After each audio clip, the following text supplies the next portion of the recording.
ময়নার বাবা রতন কয়েক মাস আগে কঠিন অসুখে মারা যায়। এরপর ময়না এবং তার মা কুলসুমের সংসার যেন অভাবে ভরে ওঠে। তোর বাবা কেন আমাদেরকে এই অবস্থায় ফেলে চলে গেল? বাবাকে আমার ভীষণ মনে পড়ে মা। বাবা কি পারত না আমাদের সাথে থেকে যেতে? উপরওয়ালা কখন কাকে নিয়ে যায় তা তো বলা যায় না। তোর বাবা চলে যাওয়ার পর সংসারটা যেন অভাবে ভরে উঠেছে। চিন্তা করো না মা, সব ঠিক হয়ে যাবে। আমি আছি তো। মাগো, তুমি আমাকে ছেড়ে যেও না মা। আমি একা কিভাবে থাকবো? না থাকতে পারলে তোর বাপের মতো তুইও মরে যাবি। তোদের জন্য আমি আর জীবন নষ্ট করতে পারবো না। কিন্তু আমি তো তোমার মেয়ে, তুমি আমাকে ছেড়ে যেতে পারো না। এই অভাবের সংসারে আর নয়, আমি এ সংসারে আর থাকব না।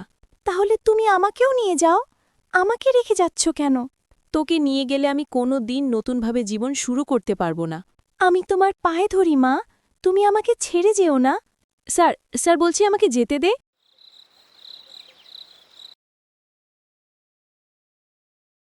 এই হলো সুযোগ। এই সুযোগে সব কিছু হাতিয়ে দিতে হবে। দেখি দেখি কোথায় কি আছে। বাবা, এই কম্বলটা তো খুব সুন্দর। এই কম্বলটা পরে কাজে লাগবে। হাঁড়ি পাতিল যা আছে সব কিছুই নিয়ে যাই। এছাড়া তো এই ঘরে আর কিছুই নেই। মেয়েটা জেগে গেল নাকি?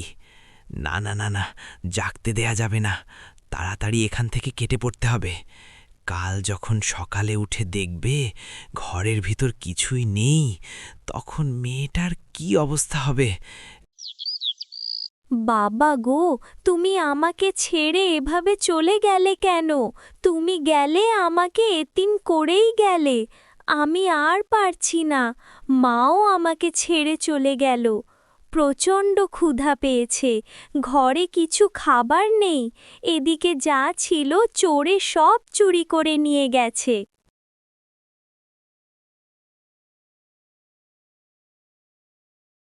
দিদা, ও দিদা, আমাকে একটু সাহায্য করবে গো? এই হলো তোদের এক কথা, সারাদিন শুধু সাহায্য আর সাহায্য।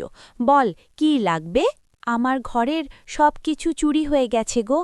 আমার ঘরে অল্প কটা চাল আছে, কিন্তু ভাত যে রান্না করব তার জন্য হাঁড়ি নেই। তাহলে এখন আমি কি করতে পারি? তোকে ভাত রান্না করে দেব?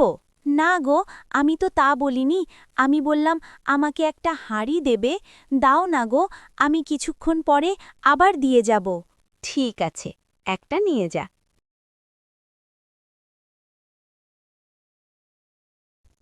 বাবা, আজকে আবার নতুন হাঁড়ি?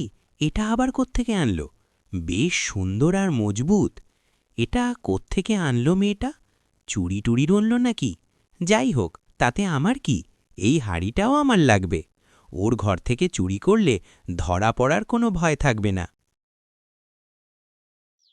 ময়না, ও ময়না, কই রে তুই? এক্ষুনি বেরিয়ে আয়। গতকাল যে হাঁড়িটা এনেছিলি সেটা তো দিয়ে আসার কথা ছিল। ও দিদা, তুমি এসেছো হাঁড়িটা নিতে? দাঁড়াও, আমি এক্ষুনি নিয়ে আসছি। কিন্তু তোর তো আরও আগে দিয়ে আসার কথা ছিল, আমাকে কেন আসতে হলো? আসলে দিদা, আমার ঘরে তো কিছুই নেই। কটা ভাত রয়ে গিয়েছিল, তাই হাঁড়িটার মধ্যেই রেখে দিয়েছিলাম। ঠিক আছে ঠিক আছে, যা এখন তাড়াতাড়ি আমার হাঁড়িটা নিয়ে আয়। ময়না ঘরের মধ্যে চলে যায় এবং খোঁজাখুঁজি করে বেরিয়ে আসে। আসলে দিদা, হাঁড়িটা কোথাও খুঁজে পাচ্ছি না। ঘরেই তো ছিল। তুই আমার হাঁড়িটা হারিয়ে ফেললি? দাঁড়া, আজকে তোর একদিন কি আমার একদিন। ক্ষমা করে দাও, ক্ষমা করে দাও রিদা, আমি আসলে জানি না কোথায় গেল। ক্ষমা কিসের ক্ষমা? তোর কোনো ক্ষমা নেই। হাঁড়িটা এনেছিস ফেরত দিতে? সেই সকাল থেকে কিচ্ছু খাইনি, তার উপরে এত অত্যাচার, আমার আর ভালো লাগছে না। আজকে বছরের প্রথম দিন, সবাই কত আনন্দ করছে, আর আমি আর এখানে থাকতে পারবো না। আমার শীতে খুব কষ্ট হচ্ছে। আমি যাই, কানাইবাবুর বাড়ির দিকেই যাই। ময়না জানালার পাশে বসে আছে। কানাইবাবু ভেতর থেকে দেখে ফেলে। বাইরে কে বসে আছে? হ্যাঁ, চোর নাকি? দাঁড়া দাঁড়া, আজকে কিরে, তুই এখানে এভাবে বসে আছিস কেন? নিশ্চয়ই চুরি করার মতলব। না গো বাবু, আমি চুরি করতে আসিনি। তাহলে তুই এত রাতে এখানে কি করছিস? আসলে আমার শীতে অনেক কষ্ট হচ্ছিল তো, তাই ভাবলাম এখানে এলে একটু গরম পাবো। নাটক করার আর জায়গা পাস না তাই না? ঘরের বাইরে থেকে গরম নেবি তুই? আমি সত্যি বলছি। কানাইবাবু পূজাকে ধরে ঘরের ভেতরে নিয়ে যায়। কানাইবাবু একটা লাঠি নিয়ে বসে আছে। বিশ্বাস করুন বাবু, আমি চুরি করতে আসিনি। আমি অভাবে পড়েই কষ্টে এখানে এসে। নবীন সুন্দর একটা কম্বল হাতে নিয়ে কানাইবাবুর ঘরে ঢোকে। বাবু, এই আমি চলে এসেছি। আপনার জন্য উপহার নিয়ে তবে এসেছি। আরে, আবার উপহারের কি প্রয়োজন রে? তা বলে হয় নাকি নতুন বছর আর আমি আপনাকে উপহার দেব না? এই কম্বল আপনি কোথায় পেলেন? এ তো আমার বাবার। আমি সত্যি বলছি, এই কম্বলটার একপাশে একটু পোড়া দাগ আছে দেখুন। কানাইবাবু কম্বলটা উল্টে পাল্টে দেখে সেই পোড়া দাগ খুঁজে পায়। আমার ভাবতেও লজ্জা লাগছে যে আমার সহকারী একটা চোর। বিশ্বাস করুন বাবু, সব এই মেয়েটা চলচাতুরি। আমি চুরি করিনি। আমার ঘরের সব জিনিস আপনি চুরি করেছেন। বাবু, ওনার ঘরে তল্লাশি করলেই পেয়ে যাবেন। আমি সবটাই বুঝতে পারছি। নবীর, আজকের পর থেকে তোকে যেন এই গ্রামে আমি আর না দেখি। আর এই মেয়েটার সব চুরির জিনিস তুই ফেরত দিবি।